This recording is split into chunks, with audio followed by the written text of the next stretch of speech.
Alors aujourd'hui, j'ai le plaisir d'être avec Stéphanie Descleb du podcast Les adultes de demain. Je suis ravi de pouvoir t'accueillir et j'ai envie d'en savoir un petit peu plus sur ton parcours aussi bien. C'est un podcast que tu as monté avec ta maman que tu vas nous présenter, donc c'est l'occasion d'en savoir un petit peu plus sur pourquoi tu as fait ce podcast, qu'est-ce que ça a engendré derrière et d'où est venue la réflexion. Est-ce que tu peux nous dire un petit peu qui tu es déjà et nous en dire un peu plus sur ton parcours? Bien sûr, merci, pour l'invitation. Donc moi j'ai 30 ans, j'ai fait toutes mes études, au sein d'une école de commerce. Donc voilà, parcours, assez classique. Même si avant cela, je pense qu'on y reviendra, j'ai effectué toute ma scolarité, de la maternelle jusqu'au lycée, dans l'école Montessori de mes parents. Mais voilà, après, dans le cadre des études supérieures, j'ai suivi, une formation, en business et commerce et j'ai ainsi, après décidé de travailler au sein d'un grand groupe e-commerce, international dans lequel je suis restée 6 ans et demi, si je me trompe pas, Ok. où j'ai occupé, des postes très variés, du marketing au management, pour en finir avec la création, de leur programme philanthropique en lien avec l'éducation. Donc je suis, revenue à mon héritage, Ouais. familial, dans l'éducation et en fait, en parallèle de la création de ce programme philanthropique, j'avais très envie de monter un podcast parce que moi je suis, une grande consommatrice de podcasts et en même temps, j'avais identifié qu'il y avait peu de podcasts, sur les sujets d'éducation et qu'on avait pas mal de choses à dire avec ma mère. Donc en parallèle, j'ai monté le podcast Les adultes de demain et au final, ça a bien fonctionné. C'est un podcast qu'on a monté, il y a presque 3 ans.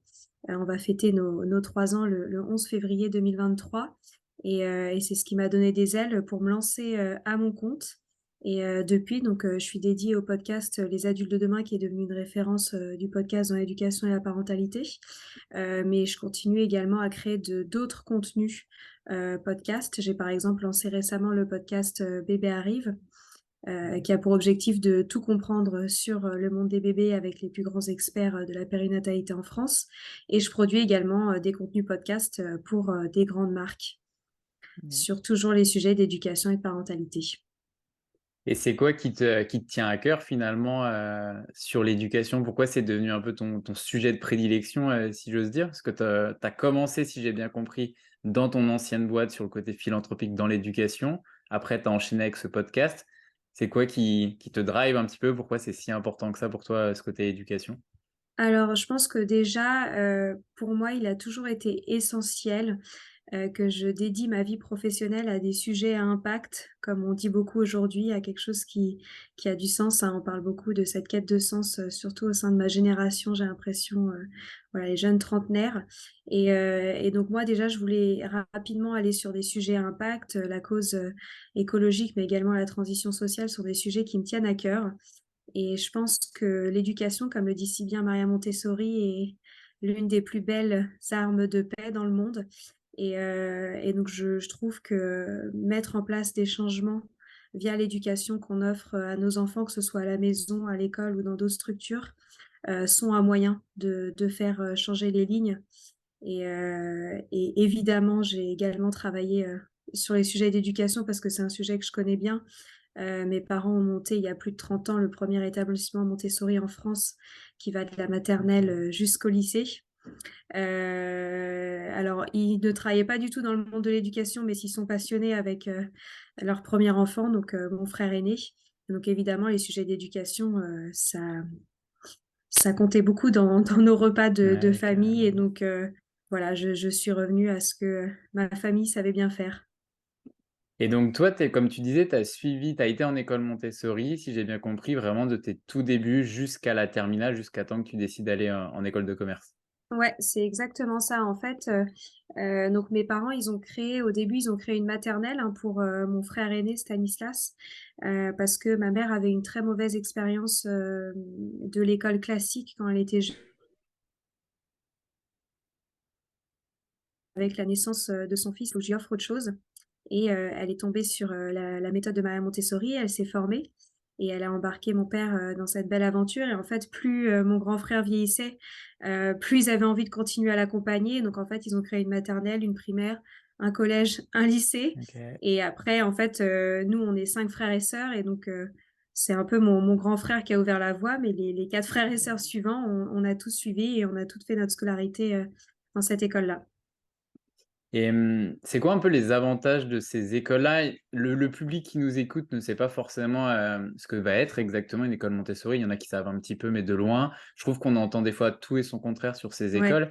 Est-ce que tu peux nous dire un petit peu, c'est quoi concrètement une école Montessori? C'est quoi ses avantages également, à aller en école Montessori?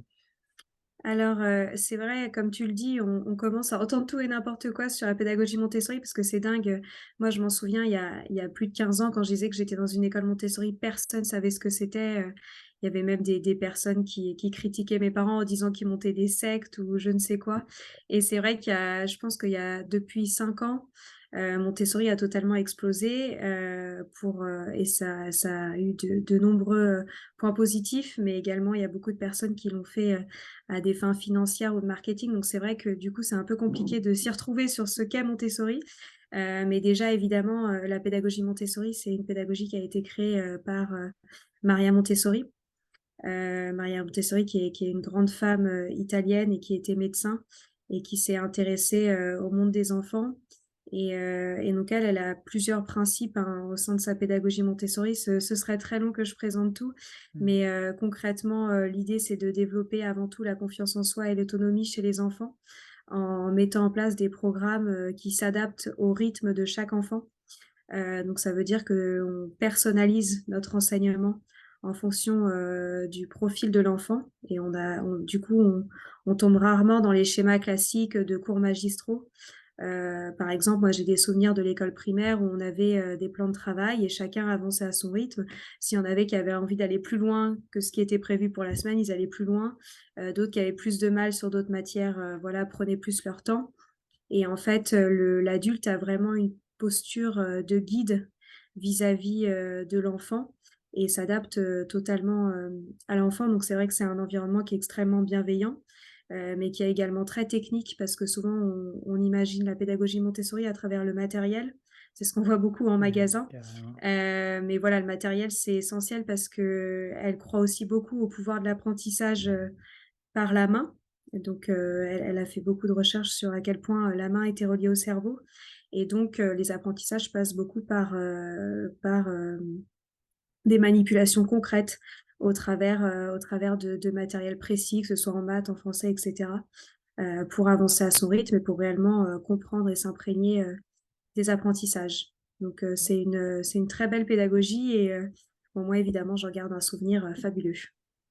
Ouais, justement, c'est intéressant, je trouve, d'avoir ton retour à titre personnel. Tu dis que tu en gardes un super retour. En plus, tu as une expérience vraiment, jusqu'au bout et des fois, on entend dire que, bah, avoir, potentiellement du mal à tout simplement Ouais. réintégrer, l'école classique. C'est quoi un petit peu ton avis là-dessus?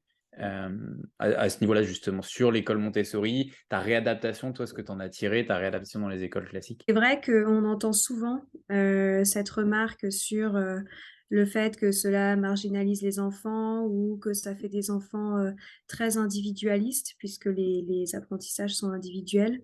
Moi, ça n'a pas été du tout mon expérience et quand je vois, comment mes camarades de classe ont évolué, ça n'a pas du tout été le cas puisque, l'un des principes, fondamentaux de la pédagogie Montessori, c'est de développer la confiance en soi et les capacités d'adaptation. Donc, en développement, dès le plus jeune âge, l'estime de soi, voilà, le fait de se faire confiance, d'écouter, sa propre voix intérieure, de suivre son intuition, de pas vouloir suivre, le même chemin que tout le monde, mais de faire confiance à ce qu'on a envie de faire et ben, je trouve que justement ça nous permet de nous adapter à peu près, à toute situation. Moi, tu vois, quand j'ai été dans le supérieur, donc j'ai démarré par, 3 ans à l'université où je me suis retrouvée en amphi, avec, plus de 600 étudiants alors que moi j'ai toujours été en classe, avec max, 20 autres, élèves. Bah, ça s'est pas du tout mal passé, hein. J'ai continué, enfin j'ai fait mes 3 ans de licence, puis après j'ai été en école de commerce et j'ai jamais eu ce souci-là parce que je pense qu'on nous transmet, cette force intérieure, qui nous permet d'être très adaptables, à toute situation et que ce soit dans le supérieur ou même si on a fait du Montessori qu'en primaire pour après rentrer au collège, au lycée, moi je pense qu'au contraire ça nous développe, vraiment cette force intérieure-là. C'est justement tout le sujet qui nous tient à cœur avec Osmose, c'est pour ça qu'on a cofondé Osmose, de pouvoir, enseigner ces compétences-là aux Mmh. enfants dès le plus jeune âge. Pour nous, c'est un peu, une aberration. On nous enseigne pas ça Bah, forcément, oui. dès qu'on est plus jeune. Est-ce que tu as un avis justement sur, l'école classique, peut-être vis-à-vis de tous les podcasts que tu as fait, toutes les rencontres que tu as fait? À l'heure actuelle, qu'est-ce que tu en penses de l'enseignement des compétences psychosociales à l'école? Dans des écoles plus dites, classiques finalement, les écoles primaires, qu'on connaît tous. Je pense que ça devrait faire partie des enseignements, fondamentaux, hein. Je suis tout à fait alignée avec, votre mission et d'ailleurs, moi, je le mets beaucoup en avant dans le podcast. J'avais réalisé une interview avec André Stern, qui est vraiment une grande personnalité du monde de l'éducation et il m'avait partagé un chiffre qui m'avait marqué. C'est que, alors attends, que je me remette bien sur le chiffre. Heu, 20 alors c'est attends, 1, 2, 3. On ne retient avec le temps que 20 de ce qu'on a appris à l'école. Donc ça veut dire que, la majorité des élèves qui ont suivi le parcours classique, qui ont été à l'école, vont oublier 80 des apprentissages académiques, puisqu'en fait, notre cerveau n'est pas fait pour nous bourrer le crâne comme c'est, encore le cas, malheureusement, dans la manière dont on apprend à l'école. C'est vrai on sait que les enseignants, ont une lourde, pression sur, le contenu des programmes scolaires et qu'on est encore, beaucoup dans une, logique de, remplir le crâne avec énormément de savoir mais comme on le voit à travers le temps, on l'oublie ce savoir, donc c'est quand même un peu dommage et moi ce que j'ai aussi, ce que j'ai aussi vu après dans ma vie professionnelle, c'est que les entreprises cherchent de plus en plus à recruter des personnes, sur, cette base des compétences sociales, qu'on peut appeler aussi soft skills et cetera. Moi je le voyais, dans l'entreprise dans laquelle j'étais qui est quand même l'un des pionniers dans le monde du digital. On ne recrutait que sur la base de ces compétences, psychosociales, l'esprit critique, capacité, de communication, ouverture d'esprit et pas du tout, sur, des compétences, plus dures, comme on peut dire, de, savoir académique et donc je pense que c'est essentiel parce que, le monde est déjà en train le monde professionnel, le monde des adultes est déjà à la recherche, en fait, de toutes ces personnes, qui savent, exprimer leurs émotions, qui ont des capacités relationnelles et cetera et donc ça devrait faire partie, des enseignements, fondamentaux dans le système un peu plus classique. Après je sais que malheureusement il est difficile de le réformer et que, il est aussi dur, de former les enseignants sur ces sujets-là parce qu'ils ont beaucoup à faire. Mais je vois, à travers ce que vous faites, mais il y a également beaucoup d'autres initiatives que au niveau local, il se passe quand même beaucoup de choses et que même, les parents ont à cœur, de travailler sur ces choses-là à la maison donc moi j'y crois à fond, c'est un beau combat. Ouais. C'est, c'est intéressant de voir qu'on est quand même de plus en plus nombreux à y croire, à voir que, comme tu dis, dans le milieu professionnel, ça devient une évidence. Je crois il y a pas mal de stats qui sont sortis là-dessus, mais dernièrement, je voyais que c'était 90 un truc comme ça, des recruteurs qui accordent plus d'importance aux soft skills, au savoir-être, justement, vis-à-vis ce que tu disais, des savoirs plus durs, des hard skills. Pourquoi c'est si dur que ça? Peut-être que tu as ton avis personnel ou même là encore à travers les différentes interviews que tu as fait. Pourquoi ça paraît si difficile que ça de réformer le système éducatif? Pourquoi, quand on va discuter, je sais pas, avec le rectorat, les inspections, ça paraît encore des fois, dès qu'on parle de méditation, de sophro, ça il y a encore cette notion de secte presque qui est affiliée, alors que Ouais. c'est quand même prouvé, par A plus B. Qu'est-ce qui est bloquant là-dessus? C'est une très bonne question. Je t'avoue que j'ai pas j'ai pas décelé encore, le mystère parce que c'est vrai que moi, à travers toutes mes interviews, j'ai quand même l'impression que tout le monde a envie que ça change, que ce soit les parents, les enseignants, même, voilà, tous ceux qui travaillent pour l'éducation nationale. Mais j'ai l'impression, bon, on l'appelle le mammouth, qu'en fait, il y a tellement de strates, tellement de complexité, administrative, que ça bloque en fait, tout changement d'envergure. Alors, ce qui est positif, c'est que comme tu le dis, en effet, sur le terrain, je trouve qu'il y a quand même beaucoup de personnes, qui croient en ce changement et qui l'implémentent, hein. Moi, je le vois déjà rien que sur la pédagogie Montessori. Ma mère qui a un organisme de formation forme maintenant énormément d'enseignants, dans l'école publique Donc ça veut dire que même certains enseignants, tu vois, vont s'imprégner, de ces pédagogies-là, dans leurs classes, dans les écoles publiques. Donc ce qui veut dire qu'il y a vraiment quelque chose au niveau local, qui se passe, d'intéressant.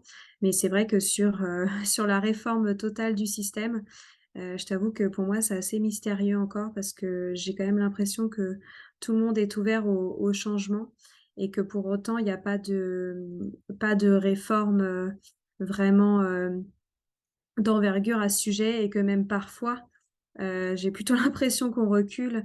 Par exemple, nous, il y a une décision récente qui nous a beaucoup animés sur, l'interdiction, de l'instruction en famille, qui a été prononcée et qui, va devenir de plus en plus, complexe, pour les familles. Moi, je crois beaucoup, en la liberté scolaire et en la liberté, pédagogique et on voit qu'il y a certains pas qui sont réalisés, en arrière. On comprend pas très bien pourquoi.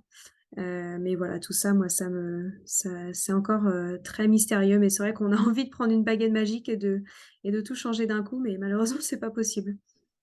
On a vraiment le sentiment que le changement, il est en cours, mais «par le bas» entre guillemets, enfin, Ouais. c'est pas tout péjoratif ce que je dis, mais justement des enseignants, comme tu dis, qui vont se former avec ta maman au Montessori alors qu'ils sont en école publique et qu'utilisent finalement tout ce qu'ils apprennent dans le public directement. Ouais, c'est ça.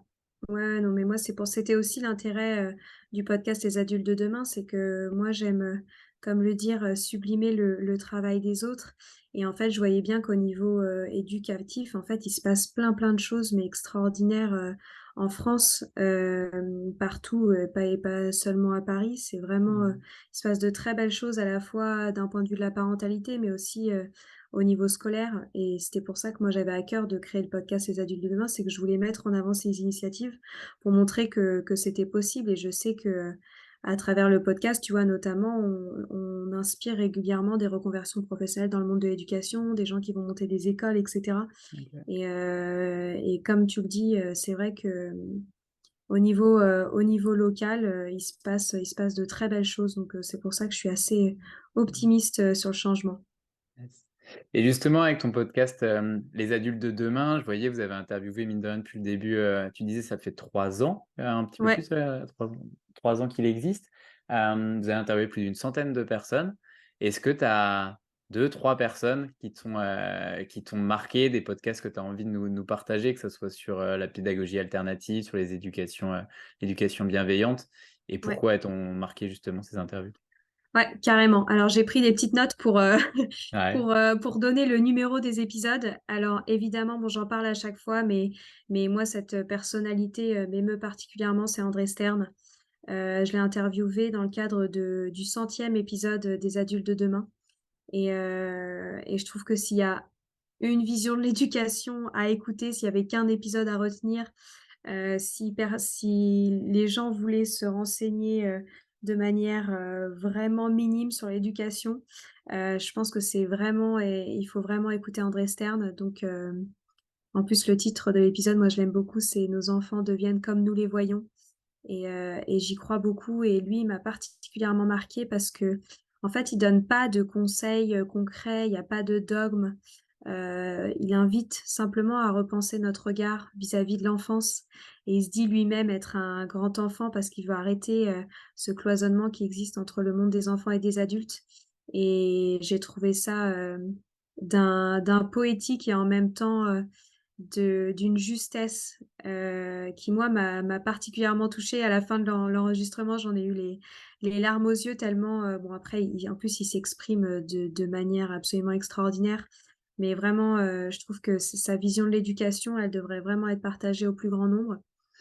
Il y a un autre épisode que j'ai enregistré récemment et qui va sortir le 9 février, sur une approche que je connaissais peu, mais qui là, pour le coup, va vraiment donner des conseils concrets aux parents autour de la communication. C'est avec Roselyne Roy qui est, l'ambassadrice, francophone pour l'approche, Faber et Maslich, qui est une approche, pour, apprendre à communiquer avec les enfants. Ça s'appelle, «Parler pour que les enfants écoutent, écouter pour que les enfants parlent». Et alors j'ai découvert cette approche et plein d'astuces, pour, apprendre à gérer les conflits avec les enfants, pour mettre en place, des rituels de communication, pour, apprendre à exprimer ses propres émotions, aux enfants, mais aussi qu'eux sachent mettre des mots sur leurs émotions, et leurs sentiments et vraiment j'ai trouvé, cette approche très novatrice alors qu'elle existe, depuis des dizaines d'années. Mais ça va totalement dans le sens de ce que nous, on veut partager autour d'une éducation bienveillante, sans violence et à travers cette approche, elle montre qu'une éducation est possible, sans punition, sans récompense, voilà des schémas dans lesquels on tombe malheureusement encore beaucoup, en France lorsqu'on éduque nos enfants. Et la le tout dernier épisode, ça c'est un épisode qui m'avait beaucoup touchée. C'était pas autour de conseils éducatifs, mais c'était plus autour d'un parcours inspirant, de vie et d'une enfance, particulièrement touchante. C'est l'interview de Frédérique Bedos, donc c'est l'épisode, 90. C'est une femme qui a écrit le livre, La petite fille à la balançoire, hein, qui est un grand best-seller et qui a été adoptée et qui a vécu dans une famille, extraordinaire où, de nombreux enfants ont été, adoptés et sauvés et c'est aujourd'hui une très grande femme, dans le monde, de la philanthropie. Elle était avant présentatrice télé et bon pareil, elle a une éloquence incroyable et surtout, son histoire est vraiment, bouleversante. Donc voilà les 3 épisodes, à retenir, mais évidemment il y en a plein d'autres, mais Ouais, voilà, carrément. ceux-là m'ont touchée. Cool, mais je mettrai le lien directement de ces trois podcasts-là en dessous la vidéo. Juste pour ceux qui réécoutent, André Stern est celui des plus connus, enfin, que moi je connaissais sur les trois que tu as mentionnés. Est-ce que tu peux juste redire très rapidement son histoire? Il est issu aussi d'écoles alternatives, si je dis pas de bêtises. Alors non, André Stern n'a jamais été à l'école. C'est toute la Ok, particularité de c'est tout son l'inverse, ouais. il a carrément jamais été à l'école. Ok. Ouais, lui, il a écrit, un livre, «Je n'ai jamais été à l'école». Il a été élevé par un homme extraordinaire, bon et une mère aussi extraordinaire, mais son père est très connu. Il s'appelle Arnaud Stern et a Mm. développé, toute une pédagogie, notamment autour, de l'art et la particularité, d'André, son fils, c'est qu'il n'a jamais été à l'école Ok. et a évolué et est devenu un adulte épanoui, sans l'école. Alors ce qui est intéressant, c'est que lui, il fait pas, il fait comme c'est une personne éminemment intelligente, hein, il fait pas, l'apologie d'une pédagogie vis-à-vis d'une autre, hein. Il dit pas: «Il faut pas mettre ses enfants à l'école», ou «Je suis contre cette pédagogie» et cetera. Mais voilà, il montre plutôt, comment, à travers son parcours, si particulier, ses parents lui ont quand même, transmis, ce qui font qu'aujourd'hui c'est un adulte, mais surtout un père puisqu'il a 2 enfants aujourd'hui, très, Ok. très épanouis. Et tu parlais justement qu'il avait rédigé un livre, toi aussi? Tu as rédigé un livre, avec ta maman, «Offrons le meilleur à nos enfants». Ma question, elle est très simple. C'est quoi pour toi, pour ta maman, le fait d'offrir le meilleur à nos enfants et nous dire un petit peu ce qu'on retrouve dans ce livre-là, justement? Bien sûr. C'est un livre, donc qui est sorti en mai, 2022, donc c'était il y a pas si longtemps que ça, aux Ouais, éditions, Hatier et donc ça a été une magnifique aventure. On reprend, plus de 40, il me semble, témoignages, des épisodes, enregistrés, dans le cadre des Adultes de demain et en parallèle, on y ajoute, des ressources supplémentaires et des décryptages, qui vont, de la grossesse jusqu'à l'adolescence et OK. donc évidemment, il y a beaucoup de choses qui sont partagées. Hem, Moi, en fait, ce que je retiens, de tout ce parcours, avec les adultes de demain, lorsqu'on parle d'offrir le meilleur à nos enfants et c'est pour ça, aussi que le livre va dans ce sens-là, c'est que je pense qu'en termes d'éducation, le pouvoir, c'est le savoir et qu'il faut faire attention, quand on nous dit souvent, «Faites confiance à votre intuition, pas besoin de s'informer» et cetera. Moi, je me rends compte quand même que, il est essentiel quand on veut éduquer, nos enfants, d'être un minimum informé. Alors c'est sûr que maintenant, aujourd'hui, on est un peu dans l'ère de Mmh. l'insurinformation, mais je pense qu'il est essentiel, d'aller piocher, là où, il y a des pédagogies, des auteurs, des thèmes, qui nous touchent, parce que je pense que c'est un bon moyen aussi, de faire un pas en arrière sur l'éducation qu'on a reçue et donc ainsi, de remettre en question ce qu'on connaît et d'offrir une éducation qui est adaptée, au monde d'aujourd'hui. Moi, j'aime beaucoup citation, de Maria Montessori qui dit: «N'élevons pas nos enfants pour le monde d'aujourd'hui, ce monde n'existera plus lorsqu'ils seront grands».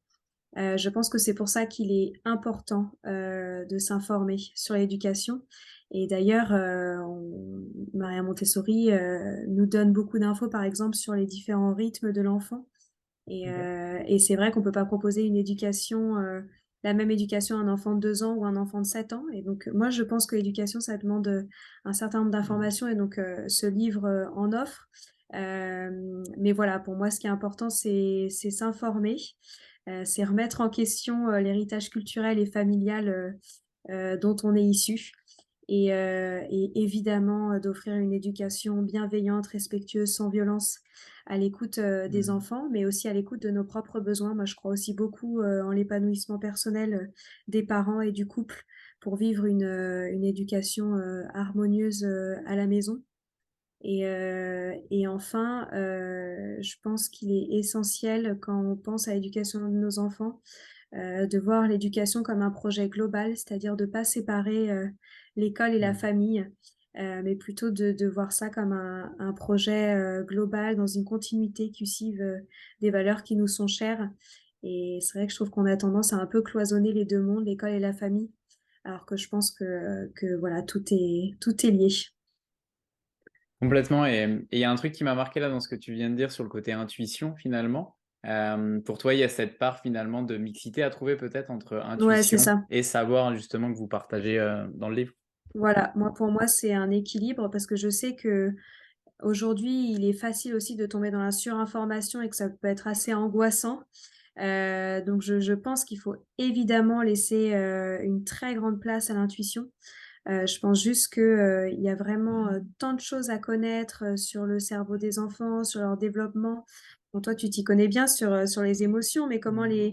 les émotions évoluent à travers l'âge, des enfants. On peut pas demander la même chose à un bébé ou à un enfant de 12 ans.